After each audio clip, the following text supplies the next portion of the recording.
হরিনাম করতে করতে মহাপ্রভু এসে দাঁড়ালেন উড়িষ্যার রেমুনা গ্রাম। আর রেমুনা গ্রামে যেই না গোপীনাথ মন্দিরের সামনে এসে দাঁড়িয়েছেন মহাপ্রভু। গোপীনাথ হেরি প্রভুর প্রেম বারি ঝরে, গোপীনাথ হেরি প্রভুর প্রেম বারি ঝরে, গোপীনাথের কথা বুঝে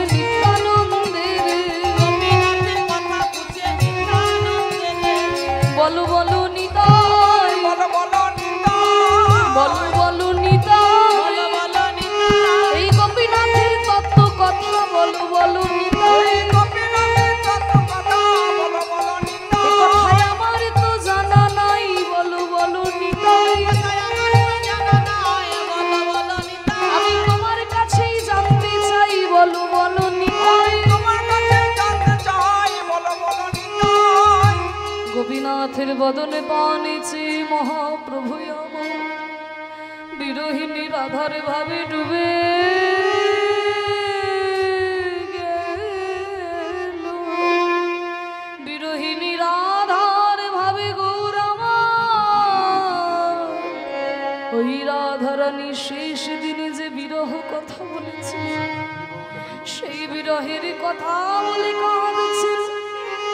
আর কেঁদে কেঁদে বলেছেন, হে দীনদয়ার দ্রুনাথ, হে মথুরানাথ কদাবলক্য সেবা। এই শ্লোক বলতে বলতে মহাপ্রভুর দুই নয়ন ধারায় অঙ্গ ভেসে গেল। এবার দেখুন, যিনি গোপীনাথের পূজারী ছিলেন তাড়াতাড়ি বাইরে বেরিয়ে এসেছেন। কোন কহিলা এই শ্লোক, এই শ্লোক কোন কহিলা? যিনি পূজারী ছিলেন তিনি হচ্ছেন উড়িয়া। যেখানকার ঘটনা বলছি সেটা হচ্ছে উড়িষ্যা, বাংলার ঘটনা নয়। উড়িষ্যার রেমুনা গ্রামে দাঁড়িয়ে যখন মহাপ্রভু এই শ্লোকটি বলে কাঁদছেন, যিনি পূজারী ছিলেন তাড়াতাড়ি বাইরে বেরিয়ে এসেছেন। কোন কহিলা এই শ্লোক, এই শ্লোক কোন কহিলা? তিনি বলছেন নিজের ভাষায়, মোর পিতৃদেবু আমক কহিথিলে, এই যে শ্লোক চৈতন্য মহাপ্রভু কহন্তি, এই শ্লোক রাধারানী কহিথিলে শেষ অবস্থায়। তিনি বলছেন এই যে শ্লোকটি বলে মহাপ্রভু কাঁদছেন, এই শ্লোকটি তো যেমন তেমন শ্লোক নয়। আমার বাবা আমাকে বলেছিল, এই শ্লোকঙ্ক কহিথিলে সেই রাধারানী, সেই রাধারানী তাঙ্ক কৃপার স্ফুরিথিলে মাধবেন্দ্র বাণী, মাধবেন্দ্র বাণী। এই শ্লোকঙ্ক আশা দিল সচির নন্দন, সচির নন্দন। এই শ্লোকঙ্কু আশা দিবাঙ্কু নাহি চৌঠ জন, নাহি চৌঠ জন। মানে এই যে শ্লোকটি বলে মহাপ্রভু কাঁদছেন, এই শ্লোকটি রাধারানী 100 বছর কৃষ্ণ কৃষ্ণ বলে কেঁদে কেঁদে তার বুকের ভিতর থেকে আপনা আপনি বেরিয়ে এসেছিল এই শ্লোক। এই শ্লোকটা লোকে জানতো না, কোনো গ্রন্থেও লেখা ছিল না। মাধবেন্দ্রপুরী গোপীনাথের পুজো করতে গিয়ে তার হৃদয় থেকে এই একই শ্লোক বেরিয়ে এসেছিল। আর এই শ্লোক আজকে চৈতন্য মহাপ্রভু আস্বাদন করলেন। এই শ্লোক আস্বাদন করার মতো চতুর্থ ব্যক্তি আর কেউ নাই যে বিরহ প্রধান শ্লোক আস্বাদন করতে পারে। যেই কথা বলেছে সঙ্গে সঙ্গে মহাপ্রভু নিত্যানন্দকে জড়িয়ে ধরেছে। দাদা নিতাই, মাধবেন্দ্রপুরে এই শ্লোক বলেছিল দাদা, যেই শ্লোক আমার অজান্তে আমার হৃদয় থেকে আপনা আপনি বেরিয়ে এসেছে। দাদা দাদা শুনেছি মাধবেন্দ্রপুরী নাকি আমার পরম গুরুদেব। পরম গুরুদেব কাকে বলে? গুরুদেবের গুরুদেবকে বলে পরম গুরুদেব। আমার গুরুদেব শ্রীমৎ ঈশ্বরপুরী গোস্বামী, তারও গুরুদেব ছিলেন মাধবেন্দ্রপুরী গোস্বামী। বলো দাদা নিতাই, এই মাধবেন্দ্রপুরী কেমন করে রেমুনা গ্রামে এলো, কেমন করে গোপীনাথের পুজো করলো? এই গোপীনাথ কেন এমন সুন্দর দেখতে? দাদা তুমি তো সারা ভারতবর্ষ ভ্রমণ করেছো, সকল মন্দিরের কাহিনী তুমি জানো। তাই প্রভুর আদেশে নিত্যানন্দ শুরু করলেন মাধবেন্দ্রপুরীর পবিত্র জীবন কথা। শোনো নিমাই, এই মাধবেন্দ্রপুরীর জন্যই আজকে বাঙালিরা কৃষ্ণ প্রেম পেয়েছে। তার আগে বাংলায় বৈষ্ণব সাধনা ছিল না, বাংলায় ছিল তন্ত্র সাধনা, বাংলায় ছিল মন্ত্র সাধনা, বাংলায় ছিল শৈব সাধনা। কিন্তু বৈষ্ণব সাধনা জয়দেবের সঙ্গে সঙ্গেই বিদায় নিয়েছিল। এই মাধবেন্দ্রপুরীর জন্য কৃপা করে বাঙালিরা কৃষ্ণ প্রেম পেয়েছে। শোনো নিমাই, এই মাধবেন্দ্রপুরীর জীবন কথা। মহাপ্রভু বসে বসে শুনছেন আর নিত্যানন্দ প্রভু বলছেন, শোনো নিমাই, শ্রীহট্ট জেলায় আছে পূর্ণিপাড় গ্রাম। শ্রীহট্ট জেলায় আছে পূর্ণিপাড় গ্রাম। কি অপূর্ব শোভা গ্রামে অতি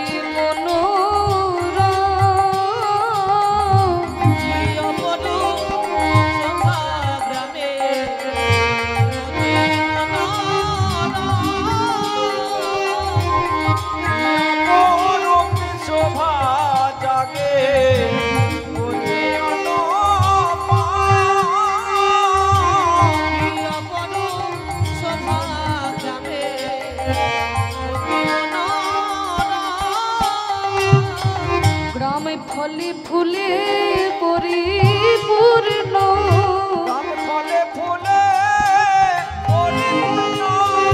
ভক্তের জনম হবে বলে গ্রাম ফলে ফুলে পরিপূর্ণ।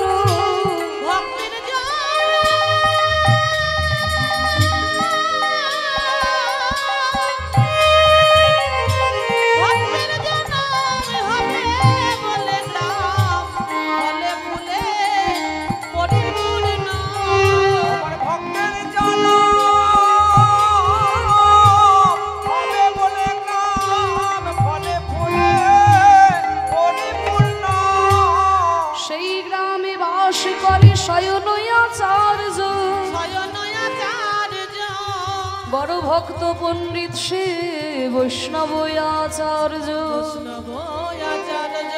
শরণাচার্য বিরাজ করছেন পূর্ণিপাড় গ্রামে। পূর্ণিপাড় গ্রামটা কোথায় না শ্রীহট্ট জেলায়। শ্রীহট্ট জেলাটা কোথায়? বাংলাদেশের মধ্যে বর্তমানে পড়েছে বাবা, যার ডাক নাম সিলেট।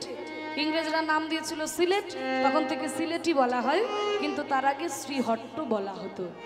তো সেই শ্রীহট্ট জেলায় পূর্ণিপাড় বলে একটা গ্রাম, সেই পূর্ণিপাড় গ্রামে শয়নাচার্যের বাড়িতে মাধবী দেবীর গর্ভে জন্মগ্রহণ করলেন বৈষ্ণবাচার্য মাধবেন্দ্র পুরী গোস্বামী। সেই গ্রামে জন্মিল মাধবেন্দ্রপুরী,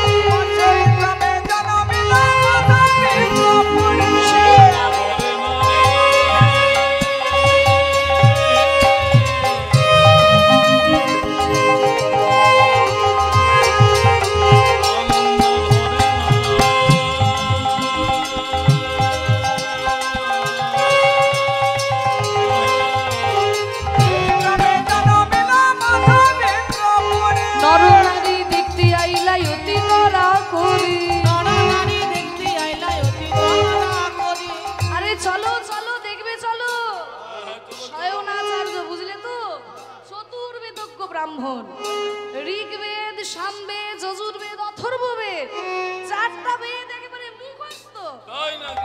তার বাড়িতে যখন ছেলে হয়েছে, যেমন তেমন ছেলে তো হয়নি, নিশ্চয়ই কোনো বড় ভক্তেরই জন্ম হয়েছে। সবাই মাধবকে দেখার জন্য ছুটে এসেছে, আর মাধবকে দেখে আনন্দ ধরে না। দেখো দেখো কি সুন্দর একটা ছেলে, খুব সুন্দর হয়েছে, খুব সুন্দর ছেলে গো।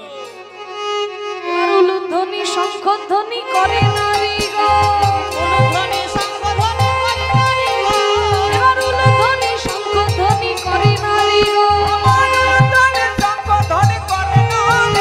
আরে বাহু তুলি হরি বল বলে ভক্ত গো,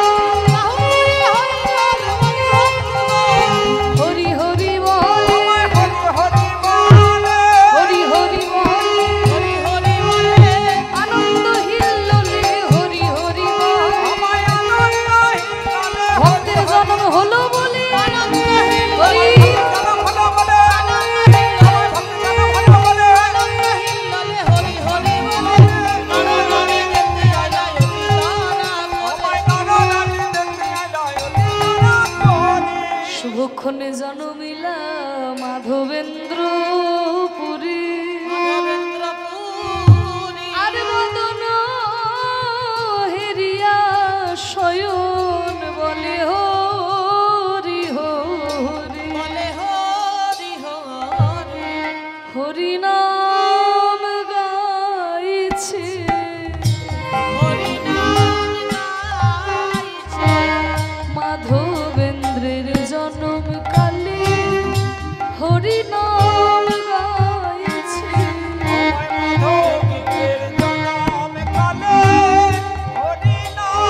হবে না।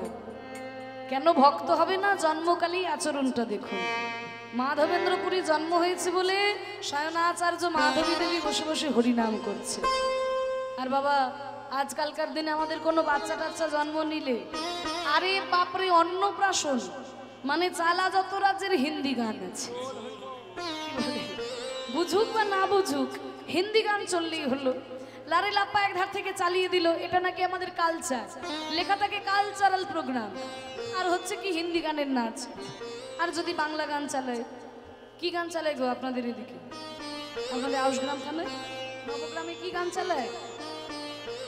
আরে গান যা চলবে চলো, মাঝে মাঝে ডিজে ডিজে ডিজে। কি গো তোমাদের এখানে বাজায় নাকি? হ্যাঁ? ও বাবা, সব দিকেই হয়ে গেছে এখন। আর একটা গান বেরিয়েছে এখন, কি রে? কি গান গো? ছি ছি ছি রে ননি।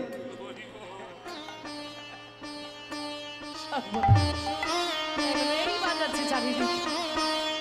মানে গানটা, গানের কথাটা উড়িয়া ভাষায় তো গানটা, গানের কথাটা কিন্তু শুনে দেখবেন দুঃখের গান, কিন্তু গানের তো মানে বোঝার দরকার নেই, শুধু রিদমে নাচতে পারলেই হলো। তা এই সব গান বাজাচ্ছে বাচ্চা জন্মদিনে। তাহলে বলুন ওই বাচ্চাটা কি বড় হয়ে ভক্ত হবে? ওই বাচ্চাটা বড় হয়ে ভক্ত হবে? তাহলে পিতা মাতার আচরণই স্থির করে দেয় সন্তান বড় হয়ে কৃষ্ণ ভক্ত হবে না অমানুষ তৈরি হবে। ও মায়েরা, সন্তানদের একটু কৃষ্ণ ভক্ত করে তোলার চেষ্টা করুক। জানবে যেই সন্তান কৃষ্ণ ভক্ত হবে সে কোনোদিনই তার বাবা মাকে না খাইয়ে নিজে ভালো মন্দ খেতে পারবে না। যেই সন্তান কৃষ্ণ ভক্ত হবে সে কোনোদিনই তার বাবা মাকে অসম্মান করতে পারবে না। এবার আপনি যদি আপনার সন্তানের চোখের সামনে আপনার বাবা মাকে অসম্মান করেন, কটু কথা বলেন, তাহলে আপনার সন্তান বড় হয়ে আপনাকে অসম্মান করবে, কটু কথা বলবে, এটা তো স্বাভাবিক ব্যাপার। হরি বল। তাই সন্তানের শিক্ষাটা খুব ছোট্টবেলা থেকে হওয়া দরকার। একটু কীর্তনের আসরে নিয়ে আসবেন। এই যে বসে আছে, বসে বসে গল্প করছে, চিৎকার করছে, যাই করছে না কেন, দুটো ভালো কথা তো কানে যাচ্ছে, এটাই তাদের লাভ। কারণ কীর্তনে তো বলা হয় না চুরি করা ভালো, ডাকাতি করা ভালো, নাকি ভাগবত পাঠে বলা হয়? এখানে তো দুটো ভালো কথাই বলা হয়। এগুলো কানে গেলে ছোটবেলা থেকে জীবনটা তাদের সুন্দর হয়ে উঠবে। শুধুমাত্র পড়াশোনা করে শিক্ষিত হলেই যে মানুষের মতো মানুষ হওয়া যায় এমন কোনো কথা নয়। আমরা তো বিভিন্ন জায়গায় যাচ্ছি বাবা, কত মানুষের সাথে আমাদের পরিচয় হয়, কত বড় বড় ডাক্তার, ইঞ্জিনিয়ার, বাড়িতে 2-3টে বিদেশি কুকুর পোষা থাকে, তাদের জন্য দামি দামি খাবার আসে, অথচ বাবা মাকে খেতে দিতে পারে না। এইরকম শিক্ষিত মানুষ অনেক আছে। তাহলে শিক্ষার আলোতে যদি হৃদয়টা আলোকিত না হয় তাহলে সেই শিক্ষার কি কোনো দাম আছে?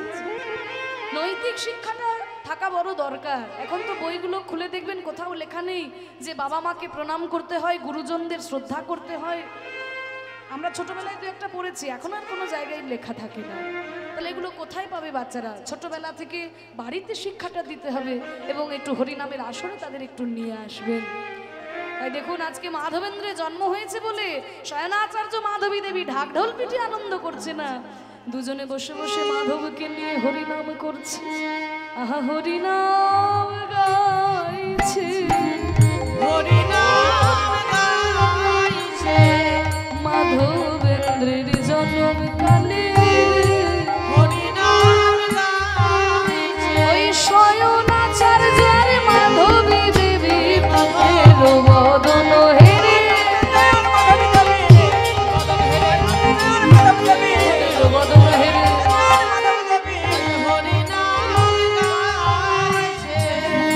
ধীরে ধীরে বড় হয়ে উঠল মাধব। বাল্যকাল শয়নাচার্য নিজেই ছিলেন চতুর্বেদজ্ঞ ব্রাহ্মণ। ঋগ্বেদ, সামবেদ, যজুর্বেদ, অথর্ববেদ 4টি বেদ ছিল মুখস্থ।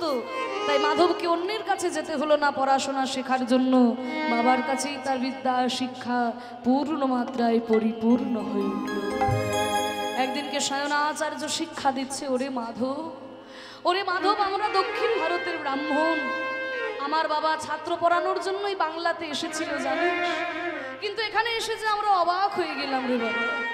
এখানকার লোকেদের হরিভক্তি বলতে কিছুই দেখি না, এরা শুধুই জাঁকজমক নিয়ে মেতে থাকে। এরা দুর্গা পুজোতে পাঠা বলি দিলে ভাবে ধর্ম করছি, এরা কালী পুজোতে মদ খেলে ভাবে ধর্ম করছি, ওরে মাধব, শুদ্ধ কৃষ্ণ ভক্তি বাংলার ঘরে নাই। বাংলার কোণে কোণে খুঁজে দেখ, কেউ বা তন্ত্র আচরণ করছে, কেউ বা সহজিয়া বাউল সম্প্রদায়, আবার কেউ বা গাঁজা খেয়ে নিজেকে শিবের ভক্ত বলে প্রমাণ করার চেষ্টা করছে। শুদ্ধ কৃষ্ণ ভক্তি বাংলার ঘরে নাই। ওরে মাধব, তুই আমার ছেলে, তোকে প্রচার করতে হবে বাংলার ঘরে ঘরে শুদ্ধ কৃষ্ণ প্রেম, তবেই তুই যোগ্য আমার সন্তান বলে আমি নিজেকে ধন্য বলে মনে করি। শয়নাচার্যের অনেক বয়স হয়ে গেল, একদিন বলল, মাধব, আমি যদি বৌমার মুখটা দেখতে পেতাম বাবা, আমার মনে বড় আনন্দ হতো। যদিও সংসারে কোনোদিন কোনো টান ছিল না মাধবের, কিন্তু শুধু বাবার আদেশ পালন করার জন্য তিনি বিবাহ করলেন। পিতার আদেশ পাইয়া বিবাহ করিল, বিবাহ করিল, বৎসরের মধ্যে এক পুত্র জন্ম নিল। একে পুত্র জন্ম নিল। কিন্তু পুত্রের বাল্যকালে স্ত্রী বিয়োগ হইল। স্ত্রী বিয়োগ হইল। গোপীনাথ, ঠাকুর তুমি কি করলে? ঠাকুর তুমি কি করলে? আমাকে যদি এইভাবে স্ত্রীহীন করবে, তবে কেন আমাকে সংসারে আবদ্ধ করেছিলে ঠাকুর? আমি তো চাইনি সংসার, বাবার জন্য আমি সংসার করেছিলাম। আমার একটা ছোট্ট ছেলে জন্ম নিল, আমি ছোট ছেলেটার নাম রাখলাম গোপাল। ওমা, আগেকার দিনে বাবা মায়েরা ছেলে পিলেদের নাম রাখতো ভগবানের নাম দিয়ে, কিন্তু এখনকার দিনে কত কি নাম, ভগবানের নাম কেউ রাখে না। কেন ভগবানের নাম দিয়ে ছেলে পিলের নাম রাখতো? এই যে দেখুন, আমার বাবার নাম হচ্ছে গদাধর। এই যে কিবোর্ড বাজাচ্ছেন আমার বাবা, ওনার নাম হচ্ছে গদাধর। এই যে করতাল বাজাচ্ছে, তোমার নাম কি গো? যশোদানন্দন। যশোদানন্দন ভগবানের নামের নাম। তা কেন ভগবানের নাম দিয়ে ছেলে পিলের নাম রাখতো? দেখুন, সংসারের কালচক্রে পড়ে আমরা কিন্তু ভগবানকে ডাকতে ভুলে যাই। কিন্তু যদি ভগবান ছেলে পিলের নাম থাকে ভগবানের নাম দিয়ে, অন্তত তাদেরকে ডাকতে গেলে একটু ঠাকুরের নামটা করা হয়ে যায়, তাই না? কতটা ছেলে পিলেদের ডাকা হয়, ভগবানকেও ডাকা হয়ে যায় সঙ্গে সঙ্গে। কিন্তু কিছু মনে করবেন না, আজকালকার দিনে আমরা নাম রাখি পাপাই তাপাই। এবার যদি কেউ পাপাই তাপাই থেকে থাকেন, আমার কথা কিছু মনে করবেন না। ও পাপাই তাপাই এখানেও আছে, আমাদের ইলামাজারেও আছে, ঘরে ঘরে পাপাই তাপাই, শান্টু নান্টু কালটু কত কি আছে। তা এই নামের তো কোনো মানে হয় না, শান্টু নান্টু কালটু নামের তো কোনো মানে নেই। নাম থাকলে তো নামের একটা মানে থাকা দরকার। মানেই বোঝে না, ছেলের নাম রেখেছে, ছেলের নাম রেখেছে পাপাই, পাপ আই, এই নিয়ে পাপাই, তাহলে ঘরে পাপ আসবে কি গো? ছেলে পিলের নাম যদি পাপ আই রাখা হয়, তা ঘরে পাপ আসবে না?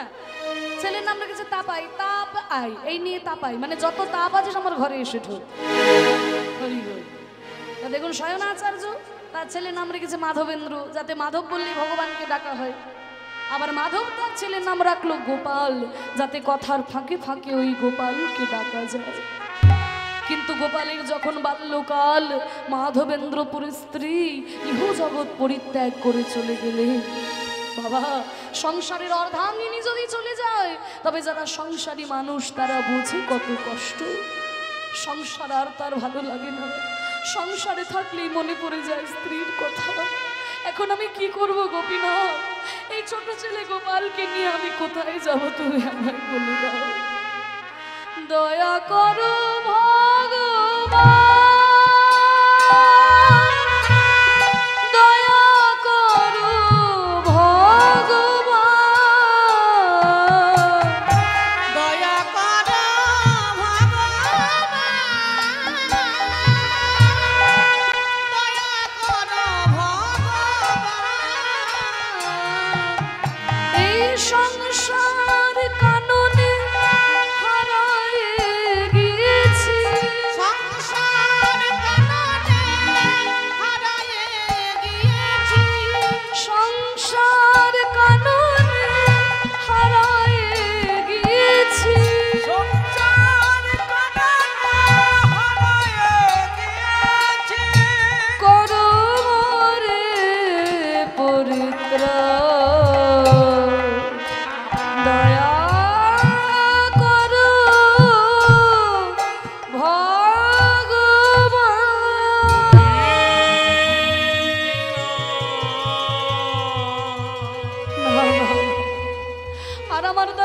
সংসার হবে না গো। সংসারে থাকলেই মনে পড়ে যায় স্ত্রীর কথা, ঘরের আনাচে কানাচে ঘুরলে স্ত্রীর কথা মনে পড়ে। কোনো খাবার খেতে গেলে মনে হয় ও তো আমাকে থালায় সব সাজিয়ে দিত, কাপড় পরতে গেলে মনে হয় ও তো আমাকে হাতে হাতে ধরে দিত। জীবনের প্রতিটি ফাঁকে ফাঁকে আমার ওই স্ত্রীর কথা মনে পড়ছে। আর আমি সংসারে থাকবো না, আর আমি সংসারে থাকবো না। কিন্তু সংসার ছাড়লে পরেও সংসার যে আমাকে ছাড়বে না। মাগো, এই সংসারে আমরা ভগবানকে সবকিছুই দিতে পারি, শুধু আমাদের মন আমরা ভগবানকে দিতে পারি না। মন ভগবানকে কেমন করে দেব? মনটা তো সংসারে দিয়ে বসে আছে। ঠাকুরকে কি আমরা ভালোবাসতে পারি?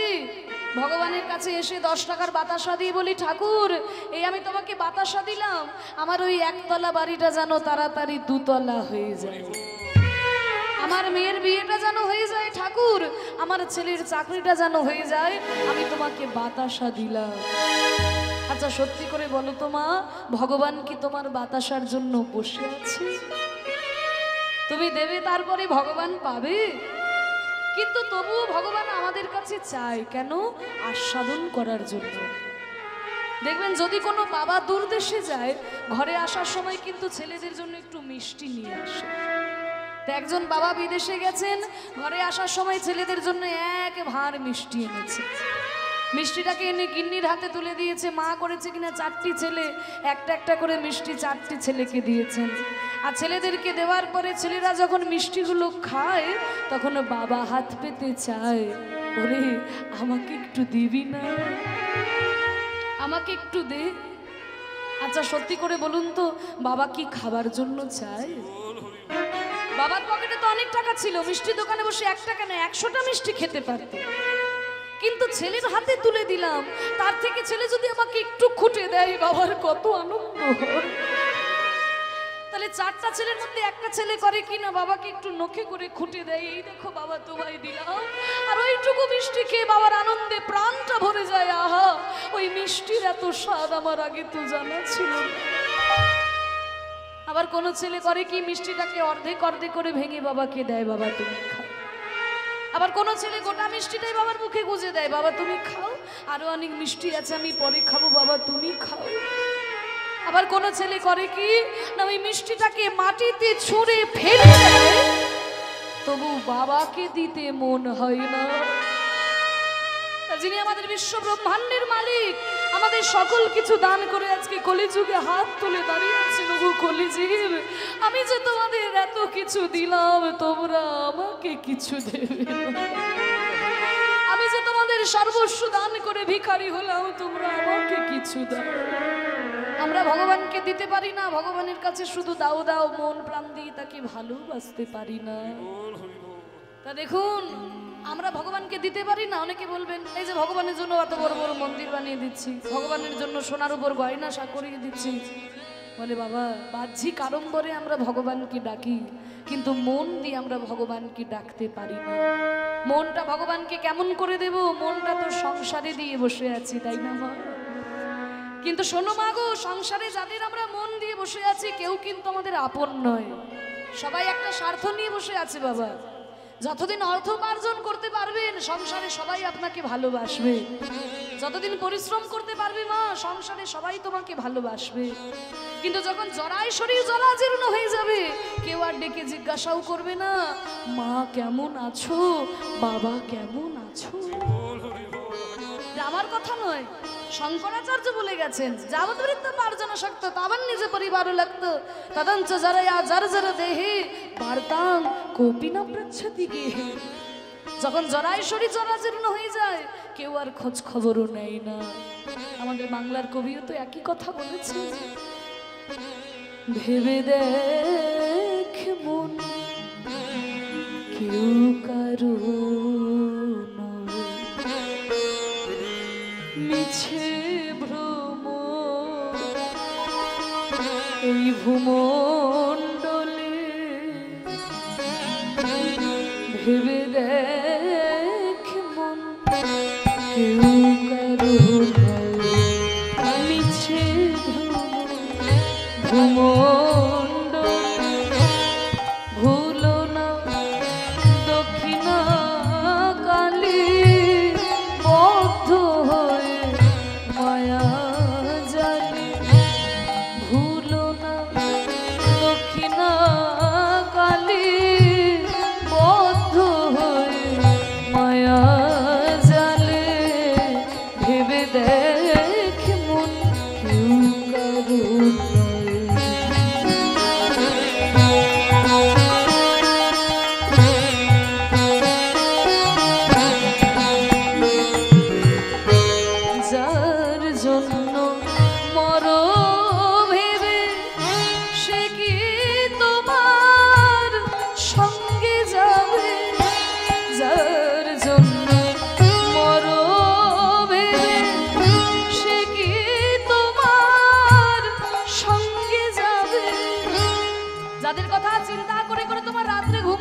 যাদের কথা চিন্তা করে করে তুমি জীবনকে পাত করে দিলে, সঙ্গে করে নিয়ে যেতে পারবে?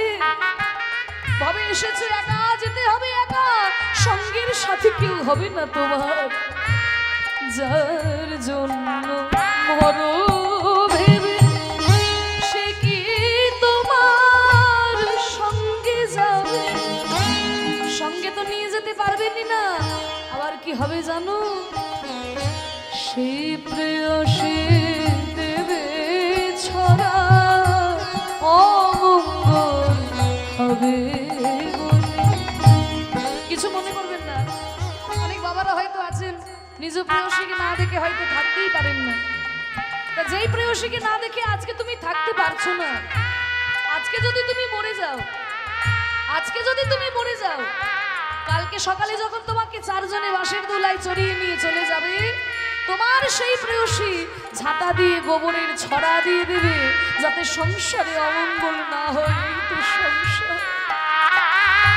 সেই প্রেয়সী দেবে ছড়া, অমঙ্গল হবে বলে ভেবে দেখ মন, কেউ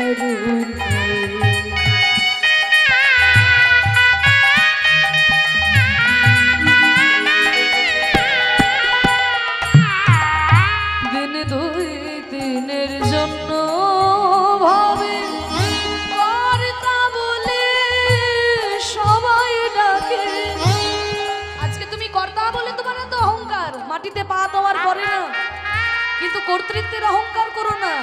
আজকে তুমি যেই আসনে বসে আছো, সেই আসনে আগেও কেউ ছিল, তোমার পরেও কেউ থাকবে। আমি কর্তা, আমার মতো বড় আর কেউ হয় না, আমার কথাই উপরে বসবে, এই অহংকার করো না। তোমার মতো কত কর্তা এলো আর কত কর্তা চলে গেল, এই পৃথিবীতে কারোর চিহ্ন থাকে না, থেকে যায় কি কর্ম। তাই সৎ কর্ম করে যাও। দিন দুই তিনের জন্য ভাবে কর্তা বলে সবাই ডাকে, সেই কর্তারে দেবে ফেলে কালা কালের কর্তা, সেই কর্তারে দেবে ফেলে কালা কালের কর্তা।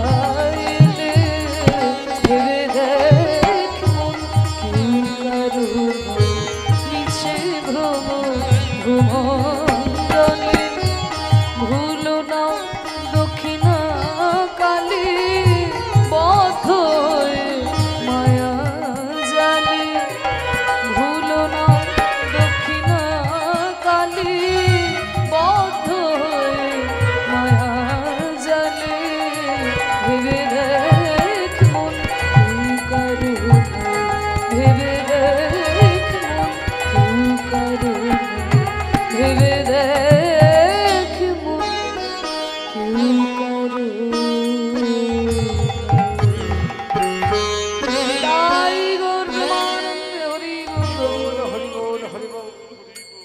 তাহলে সংসার থেকে আমি তো ভগবানকে ডাকতে পারবো না, এই সংসার পরিত্যাগ করে আমি চলে যাব, কিন্তু কোথায় যাব? যেখানে গেলে কোনোদিন সংসার পিছনে ধাওয়া না করে, যাব আমি বৃন্দাবন। তবে বৃন্দাবনে যাবার আগে একটু নবদ্বীপে গিয়ে গঙ্গায় স্নান করে চিরকালের মতো গঙ্গার কাছে বিদায় নিয়ে আমি বৃন্দাবনের পথে যাব। এই বলে বাংলাদেশের শ্রীহট্ট জেলা থেকে ছোট ছেলে গোপালকে কোলে করে নিয়ে ছুটতে ছুটতে এলেন যখন নবদ্বীপে। নয়ন জলে ভেসে ভেসে যখন গঙ্গায় স্নান করছেন, গঙ্গার তীরে দাঁড়িয়েছিলেন অদ্বৈত আচার্য। মনে মনে ভাবছি, এমন ভাবে কৃষ্ণ প্রেমের ধারা তো আমি কাউকে দেখি নাই। ইনি সন্ন্যাসী হোক আর সংসারী হোক, যেই হোক না কেন, এনার চরণে আমি মন প্রাণ বিক্রয় করে দিলাম। আজ থেকে আমি এনাকে গুরু পদে বরণ করলাম। চরণতলে লুটিয়ে পড়েছে, গুরুদেব আপনি কৃপা করে আমাকে দীক্ষা দিন গুরুদেব। ওঠো ওঠো বাবা, তোমার নাম কি? আমার নাম অদ্বৈত আচার্য। আপনার নাম? আমার নাম মাধবেন্দ্র আচার্য। তবে জানো অদ্বৈত, আমি যে এখনো সন্ন্যাস গ্রহণ করি নাই। দীক্ষা নিলে সে হয় পুত্রের মতো, তুমি যে আমার সন্তানের মতো, তাই তোমার কাছে লুকানোর আমার কিছু নাই।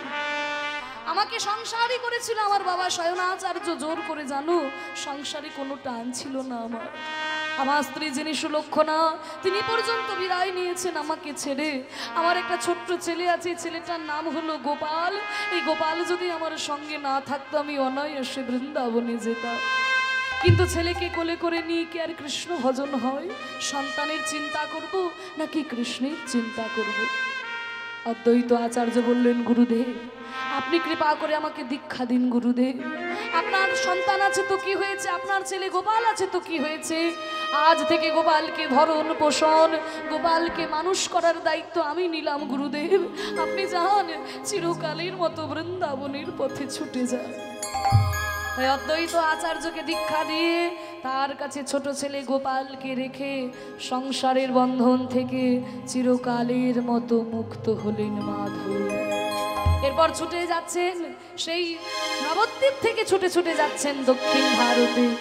কৃষ্ণ কৃষ্ণ কৃষ্ণ কৃষ্ণ কৃষ্ণ কৃষ্ণ কৃষ্ণ হে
ছুটে এলেন আরো বড় বৈষ্ণব, তার নাম লক্ষ্মীপতি।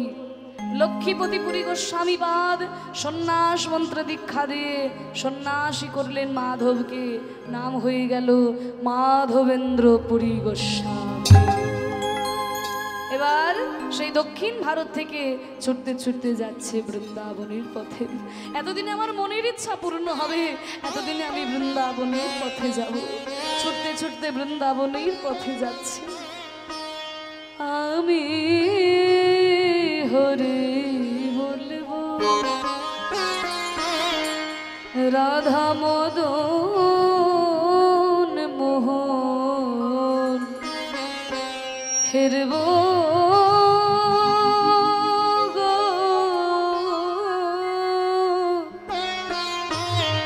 আমি হরে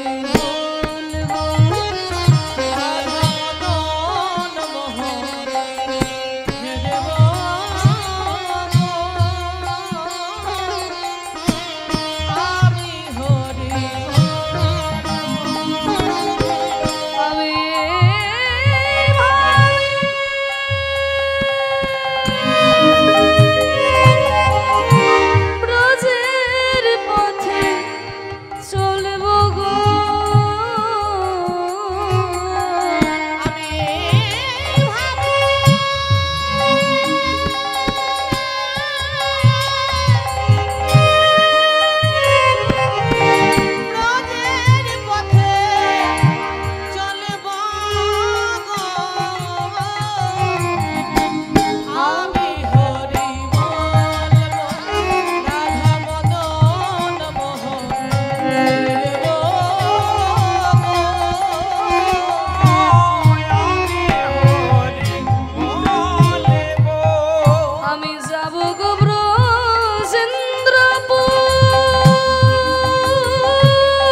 অন্তিম কালে।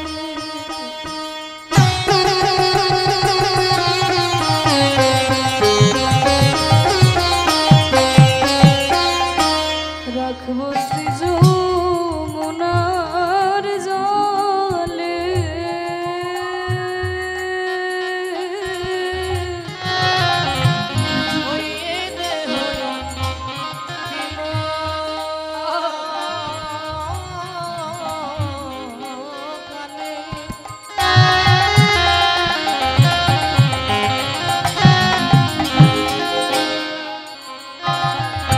রাখবো শ্রী যমুনার জলে।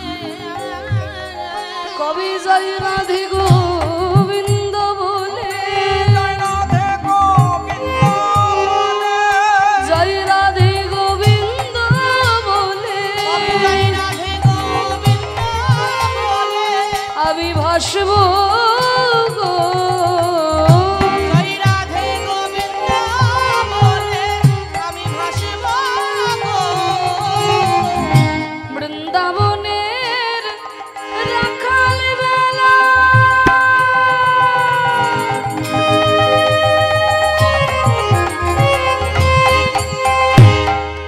সঙ্গেতে বিনোদ খেলা,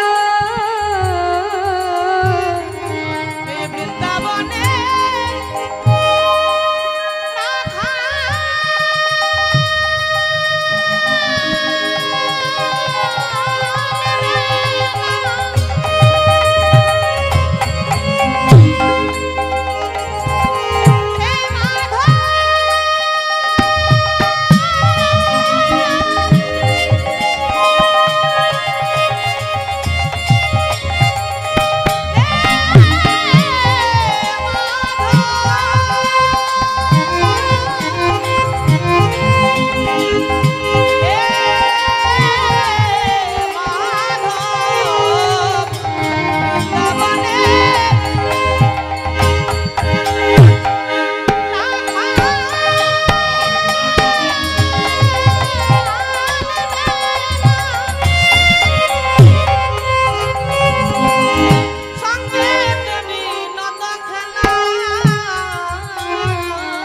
তাদের চরণের ধুলা,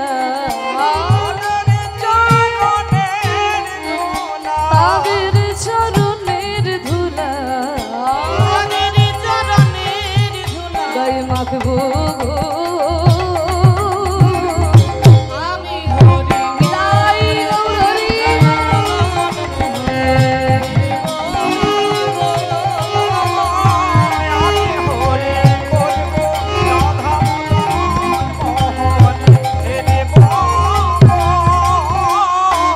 আমি হরি বৃন্দাবন ধাম কি, রাধা রানী কি, শ্যাম সুন্দর কি, রাধা রানী কি। যেই না বৃন্দাবনে রাধা মদন মোহন মন্দির প্রণাম করছেন মাধবেন্দ্র, পিছন থেকে ছুটে এসে একজন চরণ দুটিকে জড়িয়ে ধরেছে। গুরুদেব, আপনি কৃপা করে আমাকে দীক্ষা দিন। ওঠো ওঠো, তোমার নাম কি? আমার নাম ঈশ্বরচন্দ্র। আমি দক্ষিণ ভারত থেকে আসছি, কিন্তু আমার আসল জন্মস্থান এই বাংলায়। বাংলার কুমারহট্টে আমার জন্মস্থান। এই কুমারহট্টের বর্তমান নাম হচ্ছে হালি শহর, কাঁচরাপাড়ার পাশাপাশি হালি শহর। এখানে জন্মগ্রহণ করেছিলেন চৈতন্য মহাপ্রভুর গুরুদেব ঈশ্বরপুরী গোস্বামী। সারা ভারত খুঁজে খুঁজে তার একটাই জেদ, এমন একজন বৈষ্ণবকে গুরু করতে হবে যার কৃপা পেলে কৃষ্ণের দর্শন পাওয়া যায়। দেব দেব ঈশ্বর, তোকে আমি দীক্ষা দেব। তোর কপালের দিকে তাকিয়ে বুঝতে পেরেছি কৃষ্ণ দর্শন আমি পাবো কিনা জানি না, তুই সত্যিকারের কলিযুগের ভগবানের দর্শন পাবি। আমার গুরুদেবের কাছে যে সন্ন্যাস মন্ত্র আমি পেয়েছি, সেই মন্ত্রেই আমি তোকে দীক্ষা দেব। তাই ঈশ্বরচন্দ্রকে দীক্ষা দিয়ে সন্ন্যাসী করলেন, নাম হয়ে গেল ঈশ্বরপুরী গোস্বামী। মাধবেন্দ্রপুরী আর ঈশ্বরপুরী, গুরু আর শিষ্য দুইজন মিলে একসাথে বৃন্দাবন দর্শন করছেন। শোভাটি কেমন হয়েছে? এদিকে মাধব চলে মুখে হরি হরি বলে, নাম শুনে পাশান যে গলে,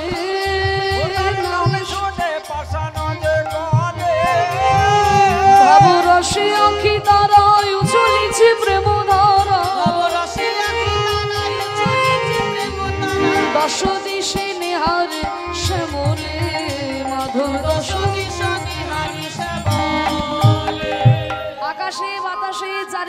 কৃষ্ণ দর্শন করছেন। কৃষ্ণ নাম গাইতে গাইতে গুরু আর শিষ্য দুইজন মিলে বৃন্দাবন দর্শন করছে। আহা কি আনন্দ! হরে নাম কা প্যালা और हरे कृष्ण की हाला, ऐसी हाला बीत करके चला चले मत वाला। हरे नाम का प्याला, हरे कृष्ण का हाला, ऐसा हाला करके चला चले मतवाला। हरे नाम का प्याला प्याला, हरे कृष्ण की हाला, ऐसी हाला बीत करके चला चले मत वाला। हरे नाम का प्याला, हरे कृष्ण का हाला, ऐसा हाला करके चला चले मतवाला। ऐसा हाला करके चला चले मतवाला। राधा जैसी बाला और वृंदावन का